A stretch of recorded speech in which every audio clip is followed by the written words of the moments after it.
said, my name is Peter Garden. I run Turning the Tide bookstore. We're a bookstore that's been open since 2003. I started with the mission of spreading the word about social justice and peace, as well as environmental awareness and sustainability. And so when Eric approached me about collaborating on this book launch, I thought it was a very good fit.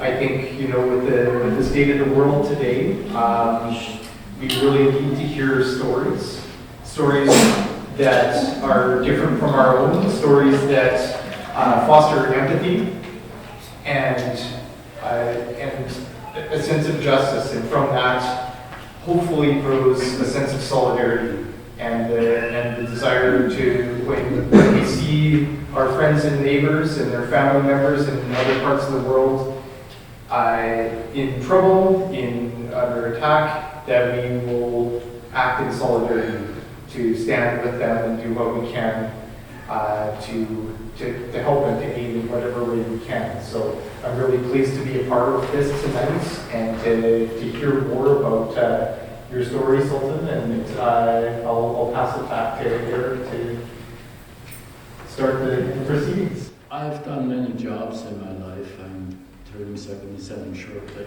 But I think probably the most important one I ever did was the dozen years I was employed by Saskatoon Open Doors Society.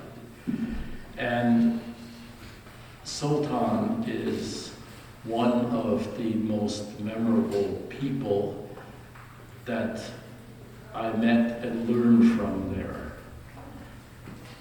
Sultan arrived in Canada in 2001 with only a tattered, bad photocopy of a degree in, I think it was called economics, I think it would mainly be finance here, from Mazar-e Sharif University in northern Afghanistan, which was burned down 2 or maybe 3 times in the fighting.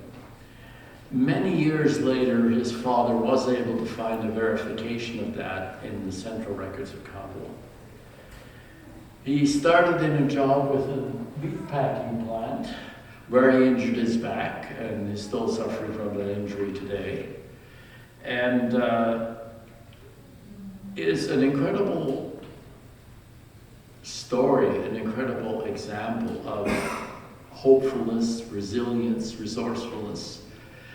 He's now got a master's degree in business administration, other postgraduate certifications.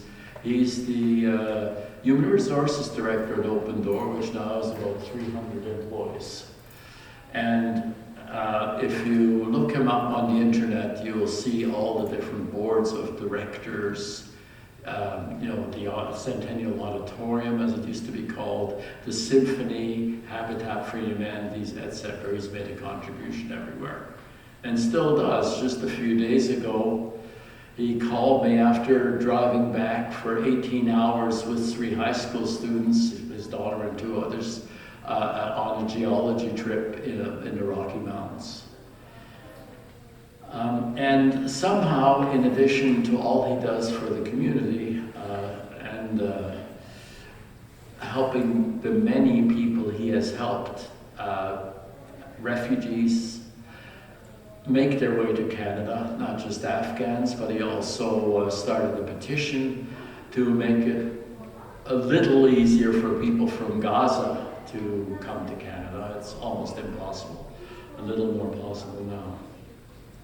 He has found time to write a book on his experiences, and it's an incredible book because above all, it is positive. There's no resentment in it. There's no blame in it. There are the facts. But it's a book that very much reflects resilience and hope, and some hope of a future for humanity. So the first question I was going to ask is about the many places, the many cultures in Afghanistan that Sultan has personally experienced. And it could take a map, but I noticed, for example, in one place in the book, he talks about having to learn yet another dialect, yet another accent. And he says, in Cayenne, people spoke a dialect known as Turkestani. Differences range from the use of specific words to unique tones and accents. For instance, in our mother tongue, which is we call the window orse or orsi, while in Kabul it was referred to as a kilkin. In Cayenne, however, they called it Germany. So, yes. The first question I would like to ask Sultan is how long he's been writing his book and how he found a way to write it. Okay, yes, probably. Thank you, Eric. I always use Eric's example as to open door to every counselors that we have right now, that we should have a counselor like Eric. Our employment services, hopefully we'll see a few of them tonight or not, but in the future, I always told him that we have to come back to the core of that type of employment counselor, which Eric was preparing me for policing, to become a police officer. He was going with me to the library to select the right book to read it. He helped me pay for my PAPA test, which was physical aptitude test for police, and then checking to see if I passed the test, and then going through those lots of challenges. And when I hurt my back, he was my employment counselor, not my health practitioners. He found me a bed that I could sleep upside down or pull myself down. And then when I told him that I always liked to learn music and I wanted to learn accordion, I love accordion. And then Kathleen, Eric's wife, brought the accordion to me. When I was playing it, I had it for about 5 years in my house, but I never, anytime I was trying it, couldn't play a single music with it. But I always loved to become a musician one day, not in this life, but probably next life. Just coming back to how much Open Door at that time was, it changed, but Open Door, that's why it kept me there for a long time, because I had lots of challenges at that time that I was not able to move, but he helped me to support me to be back to my normal life and then find jobs. When I found a job in Open Door side, then I said, okay, this is the way that I have to give back. Otherwise, I had lots of opportunity to move away. But giving back to the Open Door, it was all because of Eric and the team of employment counselors and other counselors who were there at that time. Thank you. But to answer your question, it took a long time. So I was first thinking of writing chapters of books, like 1 or 2 chapters for my kids, just to know that where we came from, what type of challenges we faced, because whenever they get time, maybe they don't have time now, but in the future when we will not be around, they will be able to dig down and learn about who we were and where we came from. The first thought, actually, Anila couldn't come tonight because she has lots of exams. She was about 5 years old. She drew a picture of the cover of the book on 2013. And I still have that in my office. It's a hand drawing of her, and we came with the name of the Treasures of Pain at 2013. So it was, from that time, I wanted to write the full, just chapter by chapter, but then in 2015, I thought, let's put this together as a book. I never thought it would be a book that I could publish and share with friends. I was thinking that sharing it only with my family, my siblings, my niece, my nephews, that they will learn about where we came from and what type of challenges we had in our lives when we were in Afghanistan and Pakistan and how we made it to Canada.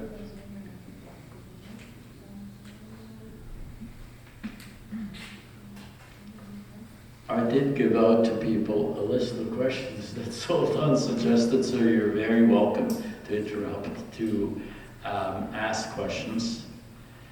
But the most interesting thing about this book is it's about growing up. It's about growing up in under several different regimes. and somehow surviving and somehow moving forward. There's a story you told me when you were first here about living under the Taliban and being asked about your beard. Could you? That will be in my second book, but because I was too young at that time, I never had beard, and the beard that the Taliban was checking, it was a guard in the street with a cloth. When you were walking by, they were checking to see if your beard goes through the cloth or not. If the beard goes through the cloth, it means that you trim it. If the beard just curls up, then it means that you're a good, faithful person. You did not trim your beard. Mine was because I was young, and it was always very kind of spooky, and it was going through, and I got few lashes a few times on the street. I told them I did not touch it, but it was just going through their cloth, but still we had to go through a few lashes, like 10 or 15 lashes getting it. And there was a rule, if you shave your beard, you were put in jail until this was the first Taliban. This time I think they came with a different idea. This time it's all business people. They just check your pocket, get your money, and tax you. The way I hear, because my father-in-law is in Kabul, he has a shop that they're coming and asking for taxations almost every week. But before it was just, they were religious kind of guardians and checking out every time. One Friday, they forced me to pray 3 times. I prayed one place and we were running because we had to be somewhere on time. Another Talib found out it was the time of prayers and sent me back to masjid. So we have to go pray on the second masjid. Then we back in the bike, going away with my friends, and we were sent the 3rd time to go and pray because it was still the prayer time. So now it's not the same, it's changed we hear, but they changed slightly into a different way, that they are all getting more money from people in a different way. They're just making the life of people miserable. But that will be in our second book. Well, we'll go back to your first book then. What is your most vivid childhood memory? I'd say the entire book is a vivid child memory. That was putting it together. But the biggest challenge for me is the time was when we were running for our life in the mountains, which is again coming, because this is the first one when we had moved multiple times. I did not know that our house was destroyed for running in our lives. So the vivid memories, each time we were just moving, we thought it's just moving because of the sake of moving, but we did not know that this place that we were moving out of, it's the last time that we see that area. You will never see it again. It's always just leaving everything and running for your life. So the Bamiyan, when I left, I was grade 3. Our school was bombed, which is in this book. We were sent to Kabul, and I never thought that I would never go back to Bamiyan. We had everything prepared and left there, but then months later, we saw my mother showed up with our siblings, with my sister who was just here, and my brother was in Toronto, and the sister sitting by the door there. She was with me in Kabul. She was very young, but she was sent with us to be in Kabul because our school was continuously receiving rocket and missiles.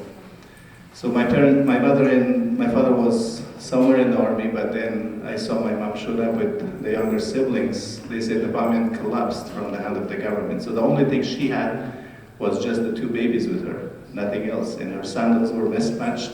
So that's the way that the vivid memory that you're a wealthy or kind of a family that you were middle class, but then within a second you have no place to go, because we were in Kabul, we were in our uncle's house we were there for a few months waiting for Bamiyan to get stabilized. We did not know that we could never go back, and then the whole thing that we had was collapsed. There was no banking system. All our money, I remember when you said vivid, there was a couple socks, women's socks, this long stretchables, that all the money was there enrolled, and it put into the corner of the wall. We had 3 mimic chimney holes. One was real, the 3 was not. The 3 was our banking, because we didn't have any banking system. All the money was there. And then the mom was just climbing on she should have come here, and she was climbing on the steps stepmother to get the money and give it to my dad when they needed it. That's how we remember everything was in our house, all our wealth, money, everything that we had. And then all of a sudden, within a second, you leave your house. They were giving 10 minutes to leave the province, and the only thing she could carry was the 2 kids, nobody else. So who controlled the money? This one I actually had a presentation. Usually people think in Afghanistan it's kind of dominant by men, and men are making the decision. Men are making the decision outside the door, outside the house. But inside the house, all the decision, you have to have permission from finance manager before you make a decision outside. And now it's changed, but the time that we were growing up, if my dad, he was the 3rd person or 4th person in the province. He was the deputy logistic of the province of Bamiyan. But when he was promising or making a purchase or something, he should have had weeks or months before he had to consult with my mom to get that money first. Because all the money, everything, the minute he was bringing it in the house, it was locked, and it was the only person who was controlling it is the mother. The mother will make the decision what to buy and how to spend this money. But when you're outside Afghanistan, people think the women do not have any rules, but they're over 50% of the decision is made by the woman. It is inside the house. But outside the house, yes, the man is making the decision. Sometimes that decision, when they made outside, they have to be careful that it should be approved in-house first before you go out. But that may have, because the areas that I visited or we grew up was about 11 provinces. It may have, because Afghanistan had 33 provinces when we were there. It may be different in other portion of the country, but those areas that we traveled in, the portion that I know, that was all common, same way.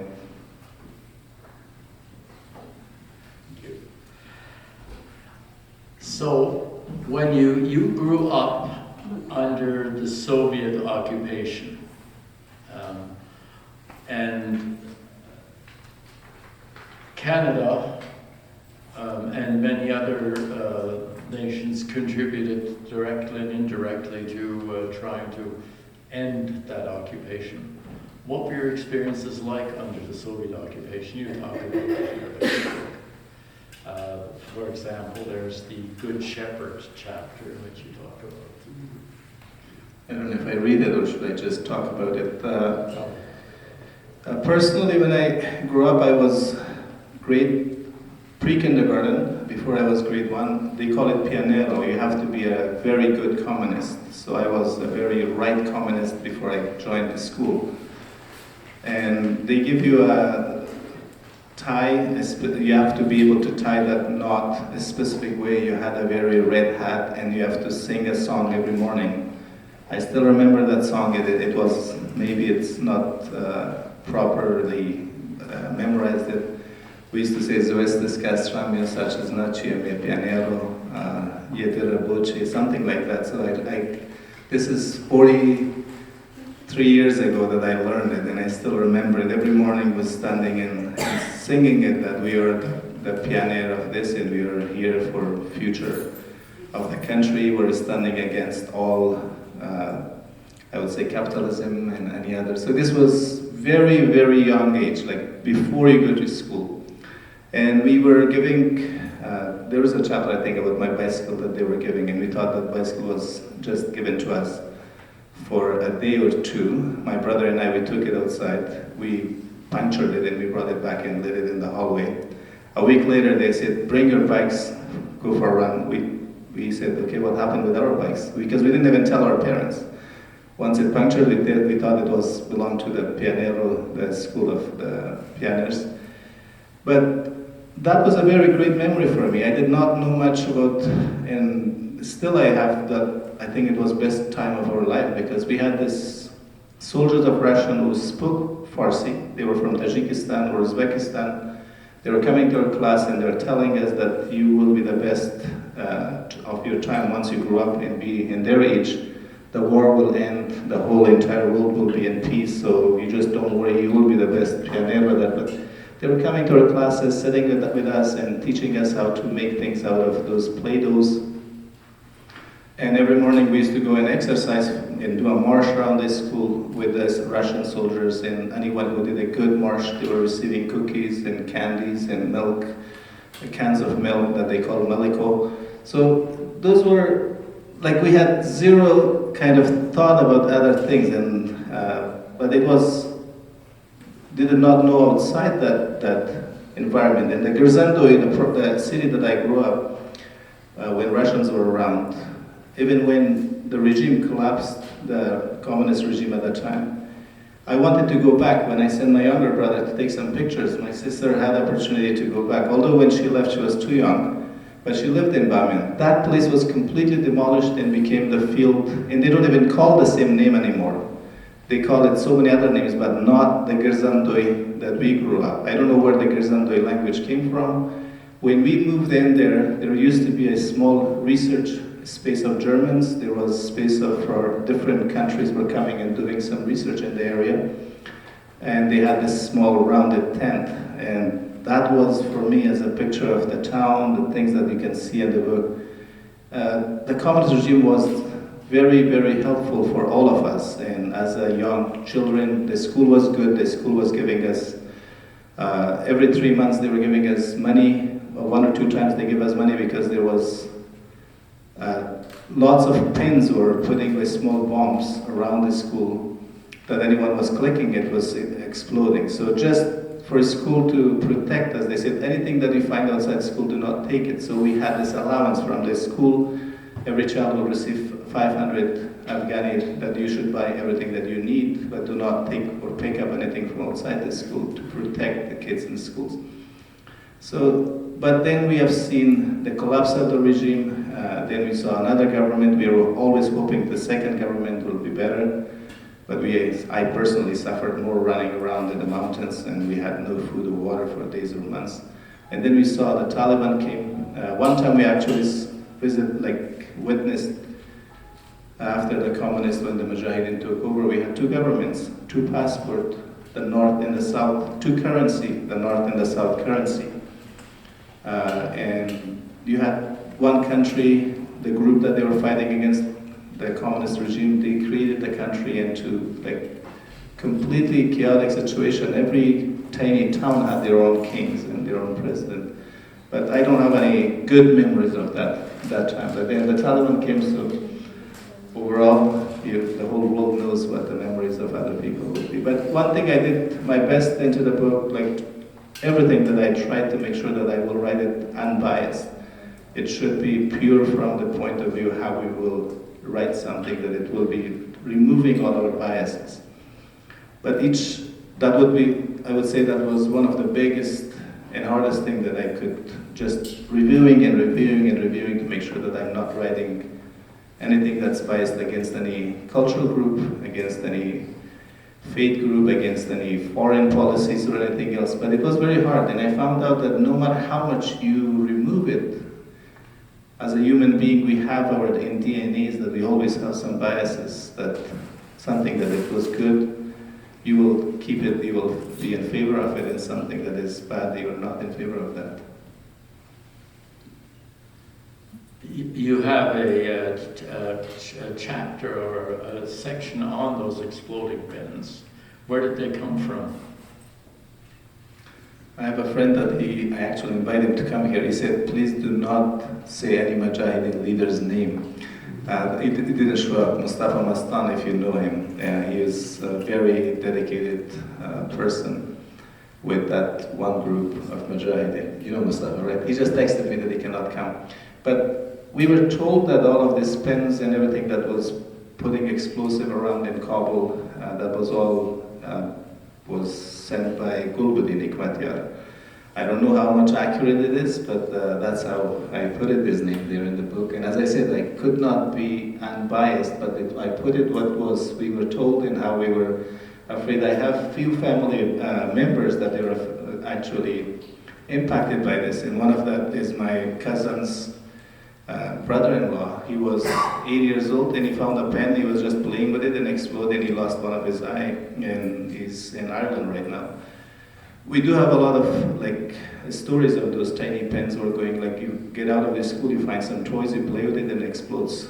So that was a trick to scare the public, the society, by different, because there was 12 or 13 different factions of Mujahideen, but the one that I always remembered, where I was told from a very young age, if the rockets were coming, they said this is Gulbuddin Hikmatyar.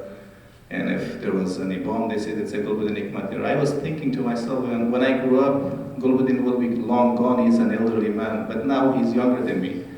He's still alive and he's still in control. I think he's in his early 70s, but he's still having power in Afghanistan and he have controlling a section or a group of people within the country.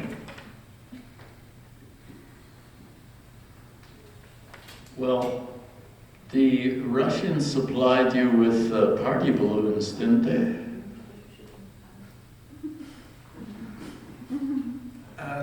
This is, I didn't want to write it, but I had to write that. Party balloons were actually given away for free when the Russians' cars were going around, they were throwing certain things to the public. I think for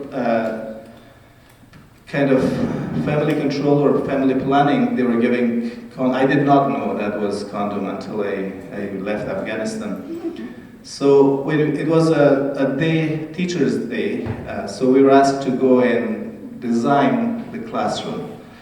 And these Russian balloons were 4 for 1 rupees, and other balloons were 2 for 1 rupees. So we bought few colored one, and we bought few Russian balloons, and then we went to the river and we washed them and we blew them out, and we came and designed the whole classroom. It was beautifully designed. We had colorful and then some bigger white balloons around the class. Until a Russian soldier came with a principal to go to each classroom and congratulate the teachers, and because we have one thing that is not common in Canada. Every student makes something, an art, and present it to the teacher. We call carte d'identité. It's something that you design it and make it in your own hand, either by paper or a wooden gift, something that you could work on it for months and you present it on the day of Teacher's Day to your teacher. So principal was coming there because we were presenting everything. The minute that this Russian soldier came, he smirked and he walked out of the classroom. He took the principal with him and he came back with a pen and he blew off all those Russian balloons. And then he left and he left that room. And we were offended. We spent probably about 5 hours washing them. And we spent about 3 or 4 hours putting them around the classroom. I did not know nothing about it. Nobody told us why he did it until I left Afghanistan in 1998. When I came to Pakistan, then I saw somebody was telling me this is how it was used in different countries. In Afghanistan, it was hanging in the store. Every child was blowing it and walking with their mothers around it. Nobody knows the purpose why the Russian was throwing it away and giving it away to many people. So this is something that sometimes they tried to educate, but it was just indirectly throwing and giving to people without telling them how to use it. I'm sorry, this is the most offensive or graphic piece of, I think, of my book, but Eric was pushing it. I couldn't resist. Okay, well, you seem like a really, really nice guy, but you're also the point man for a nefarious gang that stole apples from the government orchard. And worse than that, you were a pickpocket who stole your uncle's bicycle keys as a young Jew. And still worse, you and your brother then found an old handlebar from a junk bicycle for him to watch as you went for joyrides on his actual bicycle, right? There are many wonderful episodes in this book. You were also a child and a very adventurous and sometimes naughty child. But I very much like others of you to ask a few questions. I do give some out. Maria, yes. I would like to ask, why did you decide to write this book now?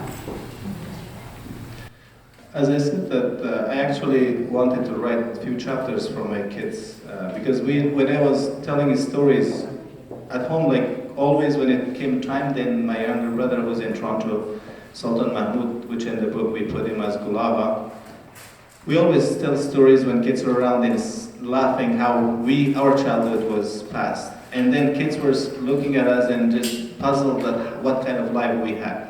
So for me, just to have some souvenirs, something for the kids that they will know. Because first of all, I did not know that my father had a sister until I was 18. And that's what I wanted my father to be here to answer some of those questions, but he didn't come tonight. He never talked about his family. He never told us anything about his life.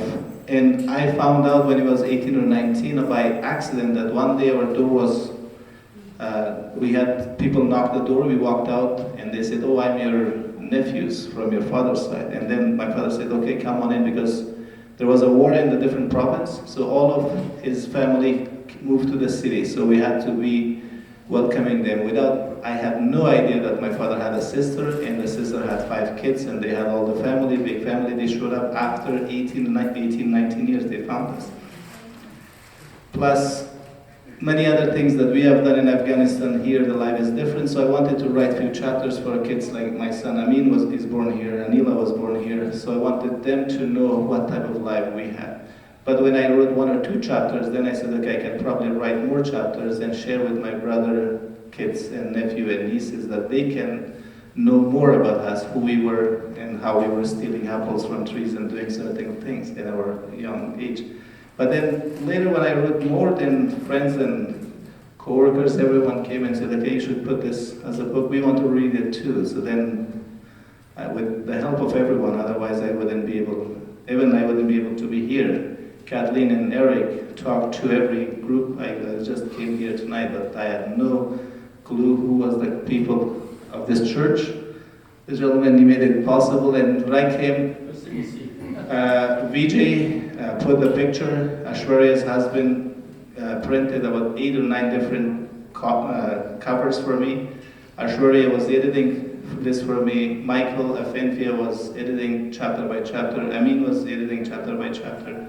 My brother was in Ottawa. When I was writing a chapter, sending it to him, he was reading first. Then he was sending it to Amin, he was reading it second. Then I was giving it to Ashwarya to read it. So there was a group of people. Without their help, I wouldn't be able to put this book, because it is big thing. For me personally, being your 4th, 5th language, like English is not easy when I was writing it. I thought it was easy to speak, but when I was writing it, I found out it's not as easy as we think it is. One of the things you'll find ESL, English, well now they're English as an additional language teachers trading back and forth, is all the absurdities of the English language. As you have dessert in the desert, or dessert in your wife. Anyway, are there other questions some of you would like to ask? Yes, What is the biggest challenge when you wrote this book? The biggest challenge, as I said, English. First of all, writing is the biggest challenge. I learned English when I was grade 10 or 11. I started from grade 10 and 11.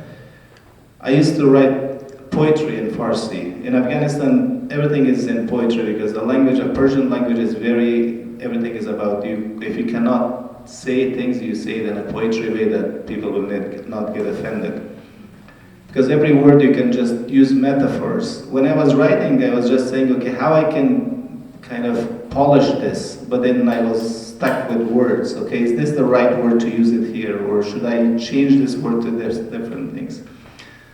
The second challenge I found out to be, as I mentioned before, to write something without your bias. How can you remove your biases from when you're writing to make sure that you're just putting it to be writing the fact, the things that you have seen, but your bias always jumping right in front of you. Because no matter how much you push them away, it comes back. So those are the 2 things that I found it challenging. The third is the time to find time to write it. And I had to write, I had this tape recorder, you will laugh, but I was putting it in my pocket while I was driving. I was telling all these stories, then I was coming and listening to it, then I was typing it, then I was, between Sadat and Regina, I wrote a few chapters. I was putting this tape recorder in, I was telling stories, people when they look at me and all by myself telling stories, and they found that I was losing my mind or something. But it took years to do that, and then writing it, listen back to your word, and then writing about it. Anyone else?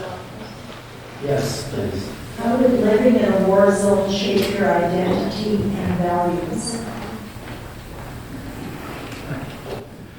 I think to say the values, it strengthened our family values, how we grew up in our faith value. We belong to a small, tiny denomination of Shia within Islam.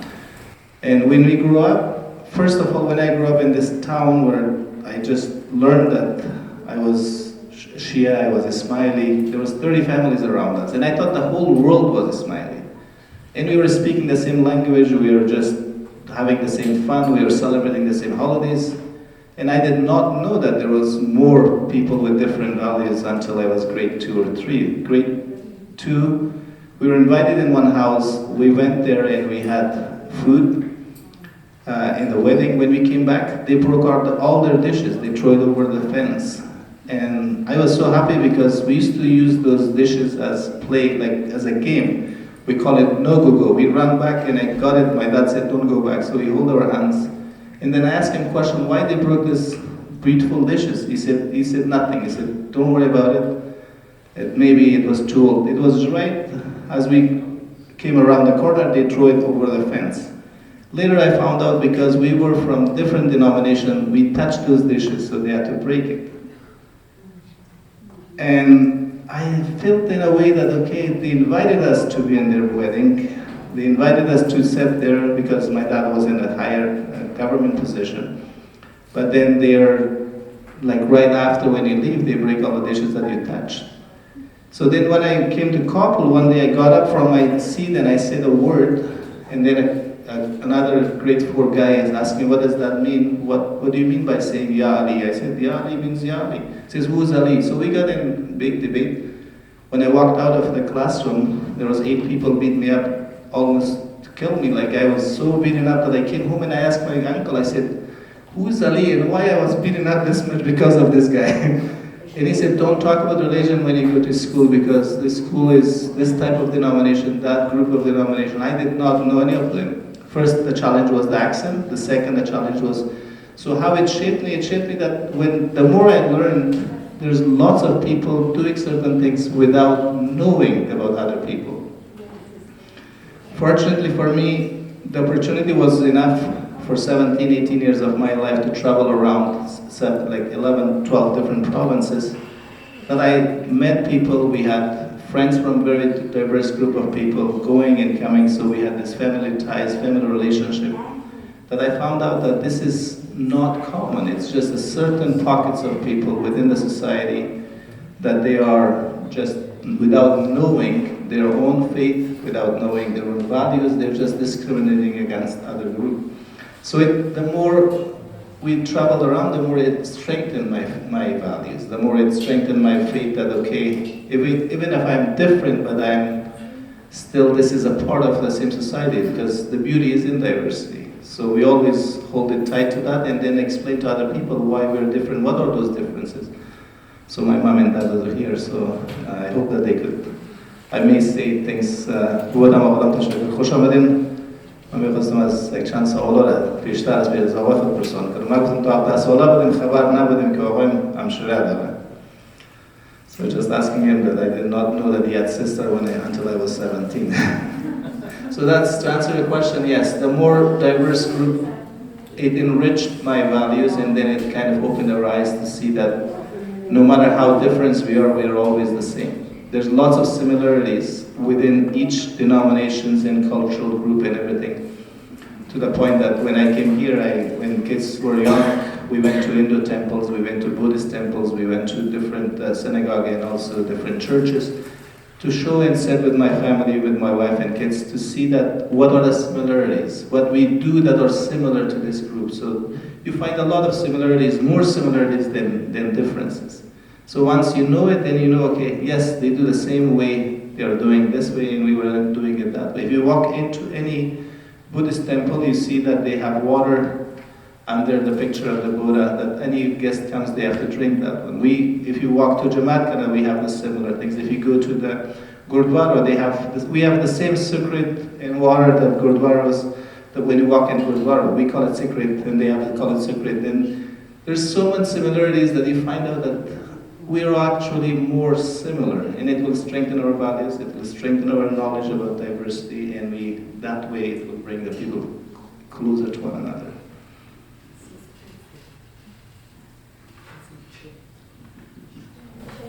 Are there any further questions? Yes. What gave you hope? What gave you hope in the darkest moment? Have you ever dreamed you have such great peaceful life in Canada? Let's start from the bottom of the question. Yes, I'm grateful every day, every morning, every minute to Canadian government and the people of Canada to welcome us to bring here. Second, I'm grateful to Taliban because they kicked us out and they put me in jail and we ran away, otherwise we would be in Afghanistan by now. So you have to look at it to be grateful. If they didn't push us, we wouldn't be here, right? And my parents are here. In 2000, when I had the opportunity to come to Canada, I was kind of by chance, I became the principal of a school with 833 students from Afghanistan. I was just turned 19 and leading this 23 teachers. Then that school signed an agreement with Aga Khan Foundation Canada, and Aga Khan Foundation Canada signed an agreement with Government of Canada to bring all the teachers who are from Afghanistan. And all the paper came to me, and they asked me to give it to anyone that I think they want to relocate out of Pakistan. So I was the first, I filled it out. I brought it to my family. My father told me that if you go any steps farther away from Afghanistan, you will suffer more. I never disagreed with my parents, but that day I said, I'm going this time. They both left the house, my mom and dad, to go to a different city, not to see me leaving. I had 2 children, one was 4, one was 3, and a pregnant wife. We decided to come to Canada with $100 in my pocket. And then when I arrived here, that's what I just shared before, I arrived at 10 p.m. in Saskatoon Airport because Saskatoon Airport was closing at 10:30 or 11 o'clock. The first person who was standing there was Gadet Wako. I never forget his face. He was later my supervisor in finance in Open Door. He was an Open Door employee, welcomed us. Because when I was in Germany, Angela, she should be here now, she asked for a burger and juice. Rohina was thirsty, she was 2 years old. So I went and I was calculating to see, I had $100 in my pocket because I gave $400 to my younger brother to take care of other people who left in our house. We were 22 people in a household in Pakistan. My sister's family, my elder brother's family, my cousins, they were all living with us. I was fortunate making 2 salaries out of 2 schools, one at night, one at day, so I was making enough that we could support the families in Pakistan. So I gave him $400 and I took $100. I said I can survive for 3-4 months with my family, then I can find a job after 3, 4, 5 months. When I went to Germany, come on in, David. There's chairs, seats there. So when I went to Germany, when I bought a burger and 2 juice, the girl gave me $79.21 back. And I was calculating in Pakistani money because 1 burger with 2 juice should not be more than $1. And I said, you made a mistake, could you calculate again? She said, there's the price. And I said, but I give you 100 American dollars. She said, yes, this is also an American dollar. So when I took that money, I was thinking how I could survive for 3 months with 2 kids and a pregnant wife. From Germany until Toronto, I was thinking about hundreds of different business. what kind of business can I open with that $79 that I could survive in Canada. I did not know about Canada that much. I only knew Canada was a country beside the US. Other than that, we had no clue. When I went for interview, they said, we will send you to Saskatchewan. Are you going? I said, is Saskatchewan outside Pakistan? They said, yes. I said, I'm going. So when around close to Toronto, I came to settle my business plan. I said, I will buy a machine, a fryer, and I will buy some potatoes, I will make fries, and I sit in a corner and sell it. And I asked one woman sitting beside me, she was working in Germany, she was a nurse from Toronto. I asked her, how much is a fryer machine? She said, about $30. I said, oh, great. And how much is potatoes? She told me everything about potatoes, salt and ketchup, everything. I said, oh, this is great. So $59, I can have potatoes, I can have oil, and everything, and I will make the business and run for 3-4 months, and I will survive. When we got to Toronto, it was minus 23. It was windy, it was chill. And I was very much, the business idea shattered. I was so disappointed that I cannot do business. But then the immigration officer came and said, this is not your final decision. I said, thanks God, this is not our final decision. They said, you're going to Saskatchewan. I said, okay, thank you, thanks God. So this is not our final decision. We will go to Saskatchewan. When we got out of flight here, it was minus 42. But beside Open Door Society, we had our Ismaili community, we had our Muki Sahib, Kamriya Sahib, we had people from Africa, we had people from India, we had people from Uganda, Tanzania. There was 8 people were waiting for us to receive us in the airport. So in that flight, 3 families of Ismaili came together. They got some sort of fax or communication from Pakistan that we have no family in Saskatoon, so they came and they cooked dishes, their cars were filled with food. So when Open Door took us to the hotel, they came with the food, and then each 2 families took care of one family. So we were taking care of Muki Firoz, who's not here. He said he will not be able to come because he's sick.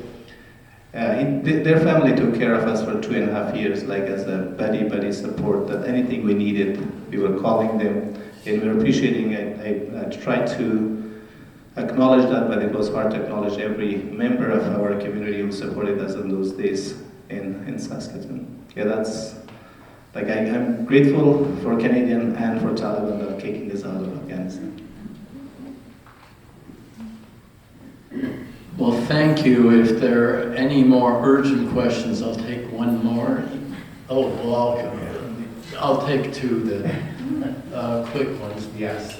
What was the most, while writing this book or any chapter, what was the most emotional or challenging part which you faced while writing this book? The most painful one is coming in my next book. When I was in the army and losing my close friends when they were in the battlefield with us. But in this book, when we were playing, when I was in grade 2, we were playing in the class with our teacher. Our teacher was very, very nice, and she used to call us and sit in her lap and play with her hands, and she had long nails. I never forget that kind of a picture. She was just telling us to pull the nails just to crack it. We had a quiz. There was a banker outside the school, so when the rocket was coming, the siren was coming, every class had to run and go to the banker. So we went 2 times that morning. We had a quiz, kind of something, I can't recall what we were writing, but every kids were playing and lining up and running to go to that banker. The 3rd time when the siren came, she said, no, finish it, then we will go. The 3rd time, we had missile stroke in our school. We were too young, it was above our height, the windows were slightly higher, and then the windows broke down, there was lots of dust. When the dust settled, kids were crying, and there was lots of kind of whining and crying and tears. And we found out our teacher got a shrapnel in her neck, and she was sitting on a chair, did not move. She was 21 years old, or 22 years old. She despite of her family pushed her not to be the teacher, she came and she was teaching because she came from a very conservative family, but she was coming every single day to teach us. So that's the most painful chapter when I wrote, but the rest is, every piece has some challenges, but overall I tried to make it the funny side, the portion that we enjoyed, the things that we did, and it was kind of radicaling of things that we have done. But that was the most challenging to write. I wrote it about 3 times. I actually couldn't go forward. I said I should not write about it. And then I stopped for a few weeks, then I started again. It was a little bit tough for me. Thank you. I have a question. It's in general, what helped you to find peace in Canada? And what is your message for the new comings who are coming? Even is an experience or what? We're coming or we're in Afghanistan? Coming here. I tell them not to come now. As I said, everyone has challenges, and if you see in Canada, we are having different challenges when people are coming here. But my message for everyone who are coming, do not give hope. Like one thing that it will, throughout this book, if I can say that one thing kept us alive and running and going, it was always hope for another one more day, a better day. Because many Afghans, when they're coming, these Afghans that recently came, their experience is totally different than the experiences that we had. Because in the last 20 years, the experiences were completely different. And then the recent incident is not the same as we had it. This was worse. Some people had to build a lot more things in their life and then lose it again in the last, after 20 years of democracy where 20 countries were supporting them. When they're coming out of Afghanistan, they had lots of more education, I would say. They are well educated, they speak English. Our time when I came, I think in the group that we came, only 2 of us were able to speak English in the 10 or 15 families. That's why the whole Applewood, or Appleby, I would say, the Appleby area, we were just, if anyone got sick at midnight or in the morning, we were in emergency to go take them to hospital. Now everyone who, in the last 2-3 years when they came, everyone is able to speak English, but they have their own challenges, finding job, finding a place to live, and also the biggest challenge for the young girls and boys that right now I see. They're split from their families. Their families are in Pakistan, their families are in Iran, and when I came, my parents in Pakistan was at least supported by our Ismaili community. We have this network of social service throughout the world that Ismailis, no matter where they are, they will be supported, they will receive some income from the system, and they will be fine. But right now, that system is kind of, Pakistani government does not allow it to operate. Iranian doesn't allow it to operate.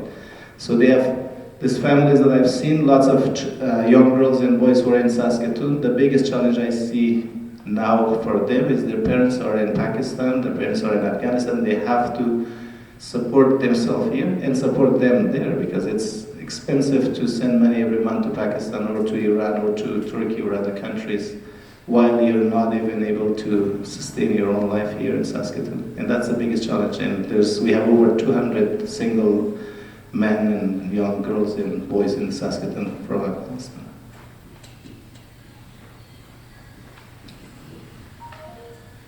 Thank you. I think we can end it here and all meet each other and talk to each other.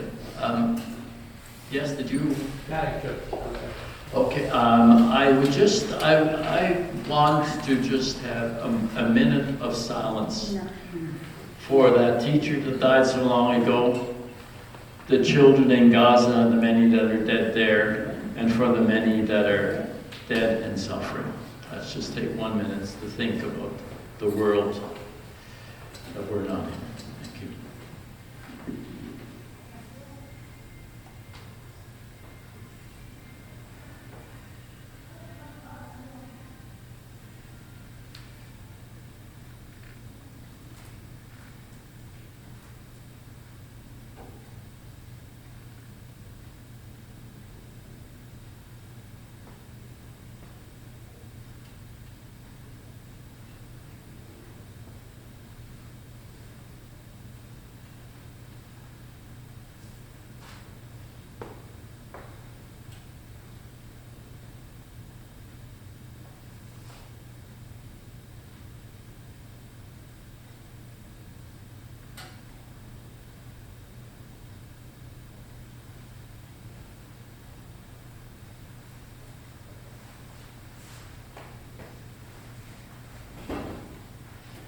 Thank you.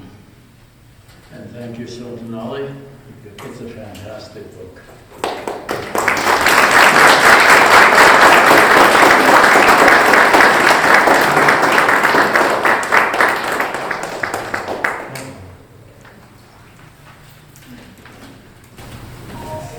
Do you have books available for purchase here? That's yes, and we can get some more.